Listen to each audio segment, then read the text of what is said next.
This banger episode is going to solve one of the greatest problems in Warhammer 40,000 that there's tons and tons of people around the world struggle with every single day. So I recently had a coaching call where we went over this concept of board state and board control, and my client was really confused from it, so we clarified it, and I figured I needed to turn this on over to you because this is a massive struggle to a lot of people. How do I read board state? Oftentimes, the players with the skill of reading board state will be able to very accurately predict who's won the game in round two. And those tend to be the players who are winning the game, right? Because what they can do is they can see exactly what they have to do for the rest of the game based off of one opponent's position, the other person's position, and how the objectives are being controlled or not controlled. Now, a lot of times people will misunderstand what board control means. It doesn't mean that you're holding every objective in no man's land. So what we're going to do in this video is I'm going to tell you what it means, I'm going to tell you how to do it, and more importantly, I'm going to be showing you how to do it. I'm going to be showing you how to do it. We use TTS so that I can demonstrate all of these concepts so that you can master it and you can continue on your journey to becoming the best freaking Warhammer 40,000 player in the world. So if you guys like this content, like, share, subscribe with your friends. If you guys are looking for coaching to learn how to do these concepts even more in depth and more accurately, make sure you check my link down below in Coffee. You can also hop in the Discord for constant feedback from the community, which is always striving to improve as best they possibly can. So let's get right into it. What the heck does board control really freaking mean? Well, you've got two different types of board control. We've got active and we've got passive. So the active style of board control is going to be controlling where your opponent can move at all. And this is going to be move blocking and the positions where you currently are. And controlling means that you dictate it. So you are in charge of what your opponent's allowed to do and what you can do. Not your opponent is in charge of what you can do and whatever. And then you also have passive board control. So for example, you get to control where your opponent can stand, safely in quotation marks. So let me kind of break this down. We've done lots of videos on just move blocking, how you can put Nurglings in front of a unit. Well, that Nurglings unit means that you can't move through them, so suddenly you can't walk through them, or any infiltrators, really. That is a form of board control. Well, the other form of board control is putting your units in a position that say, hey, listen, if you move to X coordinate, my unit will dominate you, so you cannot put yourself in X unit. So if I look at this picture that I've taken here, I have a big old unit of ACDC, and so a Cursed Cultist with the Dark Commune, and I've also got a small 3-man unit of Screamers in this picture, right? Well, on the other side of this ruin wall, I have a unit of Witch Seekers that are looking to stand on this objective. Now, if my opponent puts the Witch Seekers on the objective, I'll just charge with the Screamers, kill the Witch Seekers. If my opponent puts a beefier unit on the objective, I'll charge with the Accursed Cultist, kill them. Then my opponent is for a bad time because they're not able to stand on that objective safely. That's what I'm talking about with passive and active control. Witch Seekers top on, the Screamers will go kill the Witch Seekers. Now, and because if I didn't have the Screamers there, then I would have to charge the Witch Seekers, which my ACDC, which would then allow him to counter into my ACDC with a stronger unit, right? So one of the big problems with Warhammer is a lot of people approach Warhammer as first order thinkers. And when I use the term first order thinkers, what I mean is people want Warhammer to be simple. Hey, I will do X, which means my opponent has to do Y. That's not the way the game works. What we have to do is we have to set up contingencies for all of our game plans. So my ACDC are controlling whether or not my opponent can touch this board. But if my opponent puts a trash unit on this objective here, well, I don't want to dedicate my really expensive Doomsday Arc into it. Instead, I want to dedicate a smaller, more exposable unit into his smaller disposable unit, right? Now, if he puts a Meteor unit on there, say Custodian Guard or Wardens or whatever, that's when I'm going to charge in the AC/DC to get work done. Cool, got it. Now, you can control both primary and secondaries by blending the active and the passive control. Because the way that we do that, this is a passive control scenario right here. He can't touch this objective without losing his models. Boom. If I were to put, say, my ACDC onto the objective, now that would be more of an active control scenario where my opponent will be forced to get through my ACDC brick if they want to hold the objective, right? So I'm actively saying you can't stand here versus passively saying if you do stand here, I'm going to annihilate you. Now, since I'm standing like this, my Screamers are in position. They're scoring me containment where they are. They're scoring me engage where they are. But they can easily hop over and say deny my opponent, no, I don't know, extend battle lines, whatever. So you can actually change the way that your opponent is going to be scoring their secondaries based off of where you're staying on the board. Now, zones of control and threat ranges. This is a really big deal that a lot of people just don't quite consider. What is a threat range? Melee or shooting this applies to. It is where can you stand to create the no-go zone for your opponent. So the most common example of this is Mr. Angry Ron himself. Everyone knows that with Angron, and when you're playing World Eaters, you can give him +2 to move, and you can give him advance and charge. And since World Eaters Berserker Warband has a flat 6 advance stratagem, Angron can move 22 inches turn 1 and charge. And that means that your opponent has to be aware of your ability to do this, meaning they have to make sure that they don't have anything that they don't want Angron charging within 22 inches of Angron. Or really within a lot closer than that, because you just would then still be able to add the charge distance, right? So that is what we mean by threat range. And when you have that threat range, you will actually have a form of passive control of telling your opponent where they're allowed to stand on the board. Let me give you an example. So I'm just going to hop onto the TTS board here, and I'm going to kind of show you what threat ranges do and all this stuff. So let's just hop over. I'm going to change the screen. Poof, there we are. So we're on the board. So what I've done here is I've set up with like my triple ACDC Shadow Legion army, which is a disgusting, brutal army. Well, let me explain threat ranges here. The way we set up, we just set up to go first. I can show you how I would do it differently if I go second. Doesn't matter. But for right now, we're doing this for our demonstration. If my opponent, say, is, I don't know, a Dark Angel player, okay? I'm just going to put some Dark Angel models on the board right here. And he is running, say, like a Land Raider right here. Now, you know what? Actually, this is going to be better. I'm going to do this example with Custodes, because this will actually be even better for you guys to really understand. These Caladius Gravity Tanks, one's sitting right here, one's sitting right here. He's really excited to shoot all my Greater Demons. Well, my Be'lakor is going to be giving me a non-op 18. So this Grav Tank cannot shoot me, because he can't get close enough. Because he has to stay outside of an inch of the Nurglings, which means that, boom, he literally just can't shoot me. And that is a big problem for him, because I could just stand out here and I could stage out here and be 100% safe. Same thing with this Grav Tank. Even though he can see me, he can't shoot me because I have this Lone Op 18. Now, if you don't have access to Lone Op 18, all you need to do is just stage yourself in positions where your opponent can't see you. It's really that simple, just like everyone else plays the game. But my opponent is in a lot of trouble here because I've got enormous threat range of my ACDC here. Say this unit, they start all the way back, but they get a 9-inch scout move, and then they get to advance and charge here, or advance up turn 1. Now, they are controlling where my opponent can move. He can put all of his Custodes out here. He can put his Grav Tank out here. He's 100% going to kill the Nurglings in his turn. But anything that he puts in this area is now threatened by my ACDC because they get the once per game advance and charge. So you got to expect that they're going to roll a 3 or a 4 on the advance, meaning they're going to move roughly 9. So this is where they're going to stand and then have access to a charge. So anything that comes and stands here is now going to be threatened by the threat range of my Torments. Got it? Now, let's say I don't have Nurglings here and my opponent wants to move up. And I'm just going to ignore all this for a moment just so I can elucidate the point. And my opponent wants to take, a bunch of his Custodes, and he wants to come fight and threaten my Accursed Cultist Brick. Well, anything that wants to come and threaten and fight this Accursed Cultist Brick is going to have to understand they're about to also be charged by this Accursed Cultist Brick. So if they want to come in here and fight into me, of which it's going to take a significant amount of stuff, because remember, Accursed Cultists have a 5 invulnerable save when they're led by the Dark Commune, and all the damage 1 attacks will go onto the 3 wound Torments, and all the damage 2 attacks will go into the 1 wound Mutants. So it's actually very challenging to clear this. Now they're going to have to deal with the fact that there's a Bloodthirster that's going to advance and charge and kill them, and they're going to have to deal with the fact that this Torment squad is able to go in as well. So basically what's happening is I am actively controlling this objective here, and I'm threatening his offensive with my second unit of ACDC and a Bloodthirster here, right? So all of this is threats to control whether or not he actually wants to go in and take my home field. It's not necessarily this unit that is the threat. This is just the problem that they have to be able to kill, but these units are threatening. So you got to measure those threat ranges so that you could really help control the board. Let's go back to the PowerPoint now that I have elucidated that point. Hopefully that is very, very valuable for you. Back to the PowerPoint we go.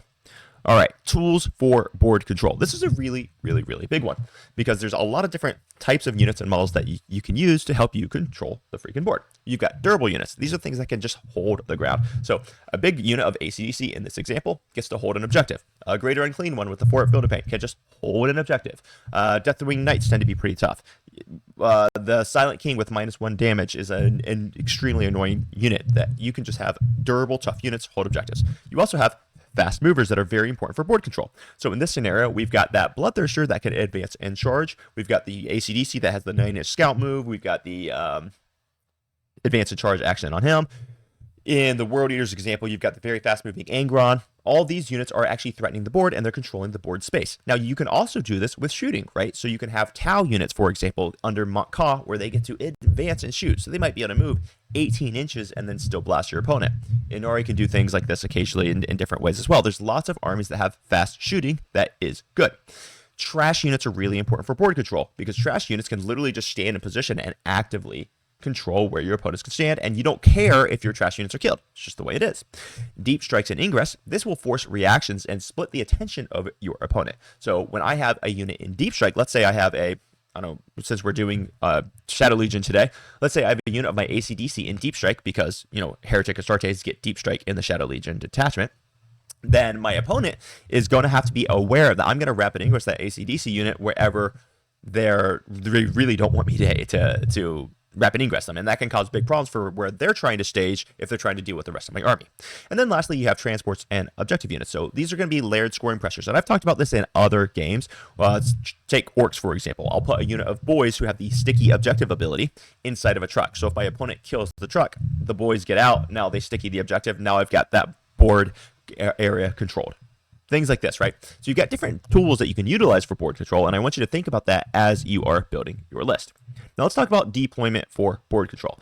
You want to set up early objective pressure, you want to zone out deep strikes, and you really need to be planning for turn 2 and turn 3 positions during deployment. Now I'm going to go back to the TTS table, and I'm going to show you how I did that in this example. And guys, I know not everyone has access to the same tools, but everyone has access to the same ideas. So I want you to take the information I'm presenting here and apply it to your own army.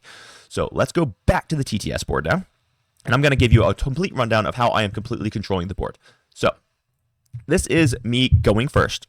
Let's get rid of these guys here because I don't need them here for this position. I don't need them here for this either. And actually, I don't even need these Caladius here because I am literally just going to be demonstrating what I want to do. So when I go first in this army, these guys essentially are going right here. These guys are basically hanging out roughly here. And because this is GW8, there is a very awesome pocket right here where it's going to be impossible for them to get a line of sight on me. So basically there's no way that my opponent is actually going to be able to see me from this angle, because if you just draw this line, see, they actually can't see through these because these ruins are, covered. Right here, there's no line to be able to see through because you have to draw the line through the ruins so that you can't see the Bloodthirster or anything either. So Bloodthirster can pretty much safely stay in here. Bellicor can safely stand here. The only place where you can't safely stand is right here. So perhaps on this mission, I would start the Bloodthirster, I don't know, maybe here instead, right? So we'll just scoot these guys to be like this, and the Bloodthirster can start here. That way he can't be shot turn 1 from a Caladius that deploys here if he goes second, right? If I go second. These guys kind of deploy here, boom, boom, boom, blah, blah, blah. Get rid of those Witch Seekers. So my game is already defined pre-game. And I've done other videos on deployment, but I just want to really show you exactly what I mean by you should have your turns 1 and your turn 2 completely planned out. Turn 1, if I go first, Nurglings come up here, move block. Nurglings come up here, move block. I get to stand here with my Bloodthirster and Bellicor. These guys move up just like I just had it. These guys scout move 9 inches forward, then they advance to stand right here. I grab the board control exactly the way we just had it. If I go second, well, it's really no big deal because my opponent can't shoot anyone anyway. Right? There's no line here into Bellicor, no line here into Bellicor. You can't walk through these Nurglings. People might say that there is a line here, but the reality is, if I just take, say, this Caladius, blah, blah, blah, he can't land here. So he's going to have to stand right here, perhaps. And there is a thin line there, so perhaps maybe I want to alter exactly where I have Bellicor standing. Maybe I need to rotate him like that, right? So now no one can see me no matter where I am. So I'm planning for going first, I'm planning for going second. And also if the guy has a Caladius deployed here, I'm not going to deploy Bellicor there anyway. But Bellicor's got an 18-inch loan up if I go first, and then I don't care. So I know if I go first, I'm going to stand here. I'm going to passively control this entire objective. So we'll just put them right there. Now this is passively completely controlled. I've got the Screamers in position to make sure that he can't actively take control of it. Be'lakor and the Bloodthirster are right dab in the middle, and they're hanging out right here, and they're just making sure that nothing from my opponent can jump into the middle. Stupid. Can I get rid of this? Yeah, there we go. And they're making sure that nothing can get into the middle while my Nurglings are move blocking for me, so he can't shoot anything. I scout forward 9 inches, and then I advance, and I go up here. Screamers are in position to get me secondaries, do whatever they need to do. These guys just move up into an obnoxious position. So now, I have complete control of the board. My opponent, I also never even need to do anything. These guys never need to touch this objective, because they're 18-inch lone up, so you can't shoot them from this direction. You can't move through here. Turn 2, turn 3 you can, but by that time, I'm ready to be charging everything anyway, so I don't care. So he can't be shooting me here. He can't be shooting me here. He can't be shooting me here. He can't shoot me here, anywhere else. So now at this point, I can just stand still. I don't need to do anything because I've already basically won the game, more or less, no matter what armor I'm playing. When I'm standing in this position right here, my opponent has to come take this off of me. And anything they want to charge to actually kill an AC/DC unit with is going to get charged by another AC/DC unit and a Bloodthirster. My opponent can't come into the middle, because if he comes into the middle, then I could just converge on him with everything. My opponent can't come stand here, because if he comes and stands here with trash, then I'm going to obliterate him with my trash. And if he comes and stands here with something substantial, I get to charge in with these guys. Now, if my opponent never moves forward, I don't move at all, because I'm going to be winning on primary. He's scoring nothing on primary. I hold 1 primary. So I have the advantage no matter what. I never have to move. I've got perfect board control, and my opponent is royally boned. So this is what I talk about when I'm saying you want to grab the best board control possible. I'm just going to go back to the PowerPoint. I'm going to finish this up, and I'm going to let you guys have a great freaking day. And I'm going to have you guys, I'm going to leave you guys with this information so that you can mull on it and that you can become a much better Warhammer player.